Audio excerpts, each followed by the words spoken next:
Good morning student. ई पाठशाला में आपका स्वागत है। आज हम आपके समक्ष कक्षा 6 की पाठ्य पुस्तक आराध्या व्याकरण को लेकर प्रस्तुत हुए हैं, जिसमें पिछले वीडियो में प्रथम पाठ के विभिन्न विषय जैसे भाषा के रूप, लिपि, बोली, भाषा बोली में अंतर, व्याकरण, भाषा और व्याकरण का संबंध, व्याकरण के कौन कौन से अंग होते हैं, इसके बारे में विस्तार से चर्चा की गई थी। आज इस वीडियो के माध्यम से हम पाठ के अंतर्गत आए हुए अभ्यास कार्य और उससे संबंधित प्रश्नोत्तरों का ज्ञान आपको कराया जाएगा। इन प्रश्नों को आपको अपनी नोटबुक में लिखना है, तत्पश्चात उनको याद करना है। साथ ही साथ जो रिक्त स्थान और सही गलत, सही विकल्प के सामने आदि प्रश्न आएंगे, उनको भी आप कॉपी में करते जाएं और कॉपी में करने के पश्चात व्हाट्सएप ग्रुप में मैसेज के माध्यम से अपने विषयाध्यापक को अपना पूर्ण किया हुआ कार्य चेक कराएं, ताकि विषयाध्यापक को लगे कि छात्र उनका कार्य कर रहे हैं अच्छी तरीके से, जिससे विषयाध्यापक कार्य का निरीक्षण कर सकें। तो आइए सर्वप्रथम अभ्यास कार्य के रूप में उपयुक्त शब्द चुनकर रिक्त स्थान भरिए। रिक्त स्थानों का प्रयोग सही शब्द भरकर करना है। इसमें 2 विकल्प दिए गए हैं, जिसको एक सही शब्द चुनकर उसको उपयुक्त जगह में भरना है। तो पहला है, में भाषा के नियमों की चर्चा होती है। तो आपको पिछले वीडियो में बताया गया था कि व्याकरण एक ऐसा अंग है जिससे भाषा को हम शुद्ध समझते, लिखते और पढ़ते हैं। तो इस प्रकार व्याकरण ही है वह ज्ञान जिसके द्वारा हम भाषा को नियमों में बांधते हैं। तो इसका सही विकल्प होगा व्याकरण। व्याकरण में टिक कर दिया है। आप अपनी कॉपी पर उपयुक्त शब्द व्याकरण लिख सकते हैं, मोबाइल में स्क्रीनशॉट कर सकते हैं और उसके सही उत्तर अपनी कॉपी पर लिखते जाएं। दूसरा है, भाषा की लघुतम इकाई क्या है? तो भाषा की लघुतम इकाई वर्ण है। आपको बताया गया था कि वर्ण वह छोटी से छोटी ध्वनि जिसके टुकड़े ना किए जा सकें। तो भाषा की सबसे छोटी इकाई वर्ण होती है, जिसको हम खंड खंड नहीं कर सकते हैं।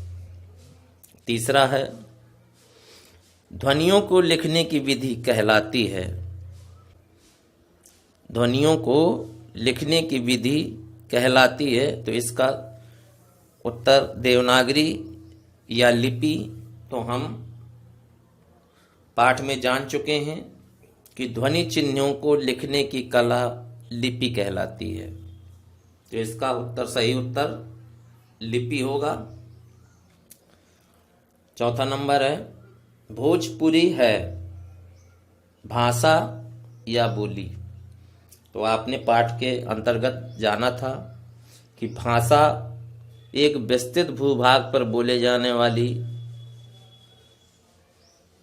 भाषा कहलाती है और एक सीमित क्षेत्र में बोले जाने वाली को हम बोली कहते हैं। तो भोजपुरी एक सीमित क्षेत्र है, इसलिए इसका सही उत्तर आपका बोली होगा। अंतिम प्रश्न है, मणिपुरी क्या है? तो मणिपुरी एक प्रांत है, मणिपुर। वहाँ के लोगों द्वारा बोली जाने वाली भाषा, समस्त लोगों द्वारा बोले जाने वाले को हम भाषा कहते हैं। तो इसका सही उत्तर भाषा होगा, जो हमने ब्लैक से राउंड कर दिया है। इस प्रकार आप अपनी कॉपी पर इनके सही उत्तर लिखें और उन्हें याद करें। आगे खा नंबर है, सही कथन के सामने सही का तथा गलत के सामने गलत का निशान लगाना है। तो पहला प्रश्न दिया है, आपके स्क्रीन में दिखाई दे रहा है। भाषा का संबंध व्याकरण से होता है, जबकि बोली व्याकरण सम्मत नहीं होती है। तो पहला प्रश्न, भाषा का संबंध व्याकरण से होता है जबकि बोली व्याकरण सम्मत नहीं होती है। तो आपको पाठ में बताया गया था कि व्याकरण के द्वारा हम भाषा को नियमबद्ध करते हैं, जबकि बोली वहाँ के सीमित लोगों द्वारा बोले जाने वाली भाषा को बोली का नाम दिया गया है, जिसमें व्याकरण की आवश्यकता नहीं होती है। वो सिर्फ अपने विचारों का आदान प्रदान करने का एक माध्यम होता है। इस प्रकार ये प्रश्न सही हुआ और यहाँ पर हमें सही का निशान लगाएंगे इसमें। अंग्रेजी अंतर्राष्ट्रीय भाषा है। तो अंग्रेजी अंतर्राष्ट्रीय भाषा है, आप जानते ही हैं। अंतर्राष्ट्रीय अन्य देशों में जो अपने विचारों का आदान प्रदान करने का तरीका है वह अंग्रेजी भाषा में अधिकतर प्रयोग किया जाता है। इस प्रकार ये प्रश्न भी सही होगा, इसमें भी सही का निशान लगाया जाएगा। संस्कृत देवनागरी लिपि में लिखी जाती है। तो आपको पहले ही बता दिया गया था कि कई भाषाओं की जननी संस्कृत है और संस्कृत जो मूल रूप से देवनागरी लिपि में लिखी जाती है। तो यह उत्तर भी आपका सही होगा, यहाँ भी सही का निशान लगाया जाएगा। भाषा का क्षेत्र विस्तृत होता है, जबकि बोली का क्षेत्र सीमित होता है। तो इस प्रश्न को भी आपने पिछले वीडियो के माध्यम से पाठ के अंतर्गत जाना था कि भाषा एक बड़े भूभाग के निवास करने वाले लोगों के द्वारा बोली जाती है, जबकि बोली एक सीमित लोगों द्वारा बोली जाने वाली वहाँ की क्षेत्रीय भाषा होती है। तो इस प्रश्न का उत्तर भी सही का निशान लगाया जाएगा। अंतिम प्रश्न है, भाषा को बोली भी कहते हैं। भाषा को बोली भी कहते हैं। तो इस प्रश्न का उत्तर हम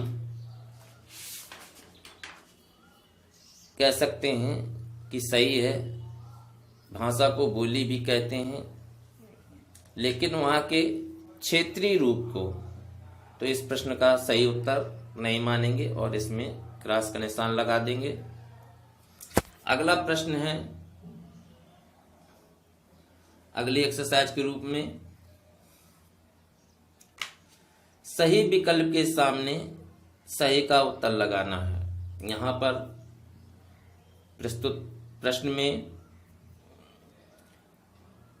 3 विकल्प दिए गए हैं, जिसमें एक विकल्प सही है, बाकी 2 विकल्प गलत हैं। उस सही विकल्प को छांटकर रिक्त स्थान में भरना है। भाषा शब्द की उत्पत्ति संस्कृत की धातु से हुई है, जिसका अर्थ है बोलना। तो यहाँ पर विकल्प के रूप में आ नंबर भास, बा नंबर भाषाई, सा नंबर भाषा, ये 3 विकल्प दिए हुए हैं। इन 3 विकल्पों के माध्यम से हमें पहला प्रश्न भरना है। तो यहाँ पर आपको बताया गया था कि संस्कृत भाष धातु से उत्पत्ति हुई है भाषा की। तो यहाँ का सही उत्तर भाष लिखा जाएगा। आप भाष में टिक करें। दूसरा प्रश्न दिया है, भाषा का प्रमुख कार्य है शब्द रचना, भावाव्यक्ति, वाक्य रचना। तो भाषा के द्वारा हम अपने मन के भावों को व्यक्त करते हैं, अपने विचारों को दूसरों तक पहुंचाते हैं और दूसरे के विचारों को हम समझते हैं। तो ये भाषा अभिव्यक्ति का माध्यम हुआ। इसलिए इस प्रश्न का उत्तर हम भावा अभिव्यक्ति लिख सकते हैं। व्याकरण का कार्य है भाषा को समझना, समझाना, नियमबद्ध करना। तो यहाँ 3 विकल्प दिए हैं। व्याकरण का कार्य है समझना, तो समझना व्याकरण के अंतर्गत आता है। समझाना ये भी आता है, लेकिन यहाँ पर पूर्ण रूप से सही उत्तर नियमबद्ध करना ही सत्य होगा, क्योंकि भाषा को हम व्याकरण के द्वारा नियमबद्ध करते हैं। तो यहाँ पर इस प्रश्न का उत्तर नियमबद्ध करना उपयुक्त है और हम रिक्त स्थान में नियमबद्ध भरेंगे। चौथा है, कोई भाषा जब विश्व के अनेक राष्ट्रों द्वारा प्रयोग में लाई जाती है तो वह डैश का स्थान ले लेती है। तो प्रश्न एक बार फिर समझिए। कोई भाषा जब विश्व के अनेक राष्ट्रों द्वारा प्रयोग में लाई जाती है तो वह अंतर्राष्ट्रीय भाषा का, आपको पाठ के अंतर्गत बताया गया था और अभी पिछले ही प्रश्न में बताया गया है कि अंग्रेजी अंतर्राष्ट्रीय भाषा है। बहुत से देशों के द्वारा अंग्रेजी भाषा का प्रयोग किया जाता है, इसलिए हम उसे अंतर्राष्ट्रीय भाषा का दर्जा दे सकते हैं। तो अनेक राष्ट्रों के द्वारा जो भाषा प्रयोग में लाई जाती है उसे हम अंतर्राष्ट्रीय भाषा कहते हैं। पांचवा है, भाषा के रूप को बोली कहते हैं। भाषा के रूप को बोली कहते हैं। बृहत मतलब बड़ा, संक्षिप्त छोटा और क्षेत्रीय। तो यहाँ पर आपको बताया गया था कि भाषा का क्षेत्रीय रूप बोली कहलाता है। तो इसका सही उत्तर क्षेत्रीय होगा। इस प्रकार अभी तक आपने रिक्त स्थान, खा नंबर सही गलत, गा नंबर सही विकल्प के सामने इनका अध्ययन किया, इनको जाना समझा। छात्रों से अपेक्षा है कि इन प्रश्नों को स्क्रीनशॉट के माध्यम से आप अपनी कॉपी पर लिखें, उनको याद करें और व्हाट्सएप के जो ग्रुप बनाए गए हैं उन ग्रुप के माध्यम से आप अपने द्वारा किए गए कार्य का निरीक्षण करवाएं। साथ ही साथ जो समस्या आपको आ रही है पाठों के अंतर्गत, उस समस्या को भी आप संदेश के द्वारा, मैसेज के द्वारा उस विषयाध्यापक तक पहुंचाएं और विषयाध्यापक आपकी समस्या का निराकरण भी उसी मैसेज के द्वारा दूर करने का प्रयत्न करेंगे। अब पाठ के प्रश्नोत्तर आगे दिए हैं। इन प्रश्नोत्तरों को हम बोलते जाएंगे और आप पेन कॉपी के माध्यम से इन प्रश्नों को नोट कर सकते हैं। और तत्पश्चात अपनी नोटबुक में ये इन प्रश्नों के उत्तर लिखें और इन्हें याद करें। जैसे पहला प्रश्न है,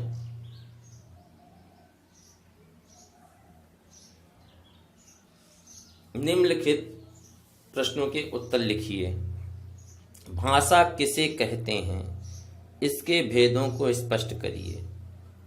तो आपने पाठ के अंतर्गत समझा था, जाना था कि भाषा वह माध्यम है जिसके द्वारा हम अपने विचारों का आदान प्रदान करते हैं,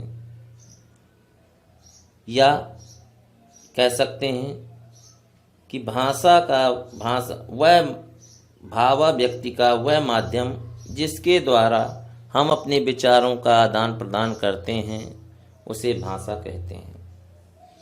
इसके भेदों को स्पष्ट कीजिए।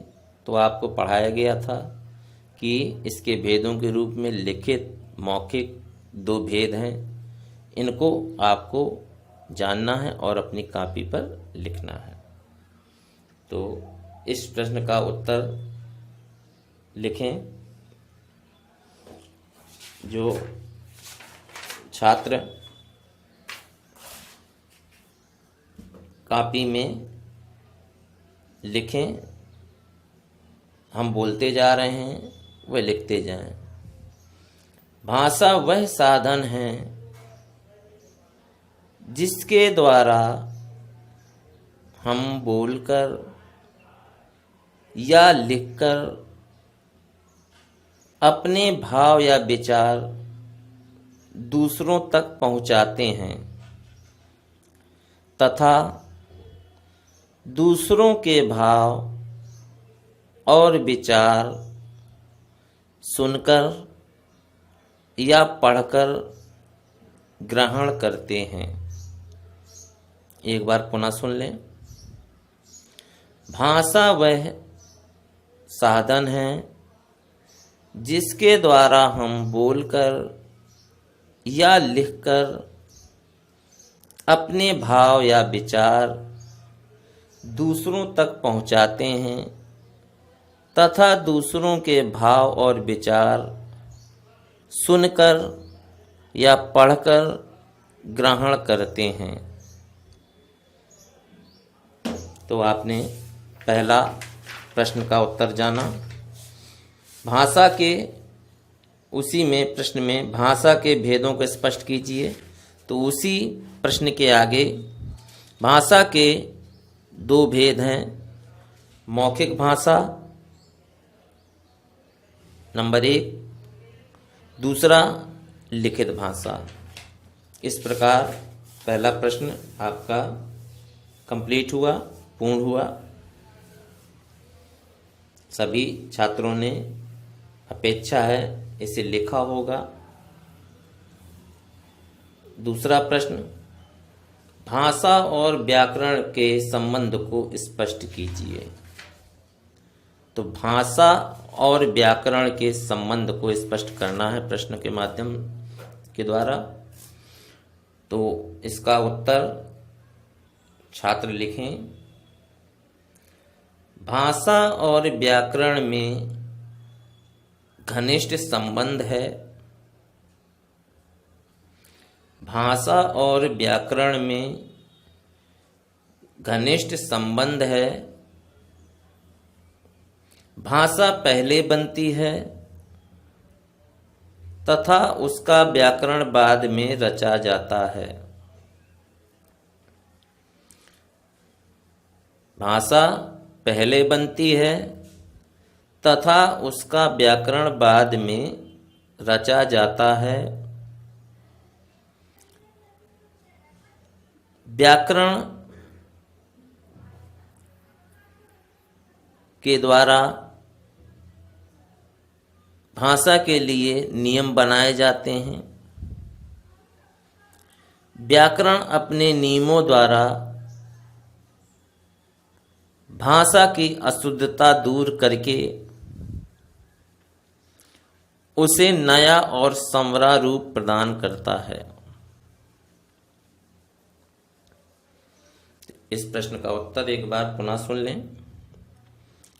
भाषा और व्याकरण में घनिष्ठ संबंध है। भाषा पहले बनती है तथा उसका व्याकरण बाद में रचा जाता है। व्याकरण भाषा की समीक्षा करता है, उसके लिए नियम बनाता है। व्याकरण अपने नियमों द्वारा भाषा की अशुद्धता दूर करके उसे नया और समरा रूप प्रदान करता है। इस प्रकार आपका दूसरा प्रश्न भी पूर्ण हुआ। तीसरा प्रश्न, व्याकरण के कौन कौन से अंग हैं? तीसरा प्रश्न दिया है कि व्याकरण के कौन कौन से अंग होते हैं। तो पाठ में आपको बताया गया था कि व्याकरण के 3 अंग होते हैं, वर्ण विचार, शब्द विचार और वाक्य विचार। तो इसका उत्तर छात्र लिखें। व्याकरण के 3 अंग होते हैं। पहला नंबर 1 वर्ण विचार, दूसरा शब्द विचार, तीसरा वाक्य विचार। इस प्रकार ये 3 प्रश्न आपके पूर्ण हुए। चौथा प्रश्न, भाषा तथा बोली में अंतर का क्या आधार है? भाषा तथा बोली में अंतर के क्या आधार हैं, स्पष्ट कीजिए। तो इस प्रश्न में भाषा और बोली में क्या अंतर है ये पूछा गया है। आपने पाठ में पढ़ा था और इसको उत्तर के रूप में लिखें। बोली किसी एक ही भाषा का अंग होती है। बोली किसी एक ही भाषा का अंग होती है। भाषा का क्षेत्र विस्तृत होता है, जबकि बोली सीमित क्षेत्रों में बोली जाती है। भाषा का क्षेत्र विस्तृत होता है, जबकि बोली सीमित क्षेत्र में बोली जाती है। भाषा का संबंध व्याकरण से होता है, जबकि बोली व्याकरण सम्मत नहीं होती है। भाषा का संबंध व्याकरण से होता है, जबकि बोली व्याकरण सम्मत नहीं होती है। बोली का प्रयोग बोलचाल में होता है, जबकि साहित्य की रचना प्रायः भाषा में होती है। यही मूलभूत अंतर भाषा और बोली के होते हैं। तो छात्रों को यह प्रश्न समझ में आया होगा, इसको आपने लिख भी लिया होगा। अंतिम प्रश्न है, लिपि का क्या अर्थ है? तो आपको पाठ में बताया गया था कि लिपि ध्वनियों को लिखने की विधि को लिपि कहते हैं। तो इसका उत्तर लिखिए। ध्वनियों को लिखने की विधि को लिपि कहते हैं। एक बार पुनः सुन लें। ध्वनियों को लिखने की विधि को लिपि कहते हैं। प्रत्येक लिपि का, प्रत्येक भाषा का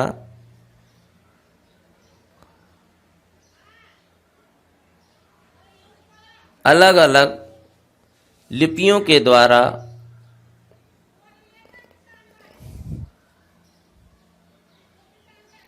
आकार प्रकार दिया जाता है। जैसे हिंदी भाषा को देवनागरी लिपि, अंग्रेजी को रोमन लिपि में, उर्दू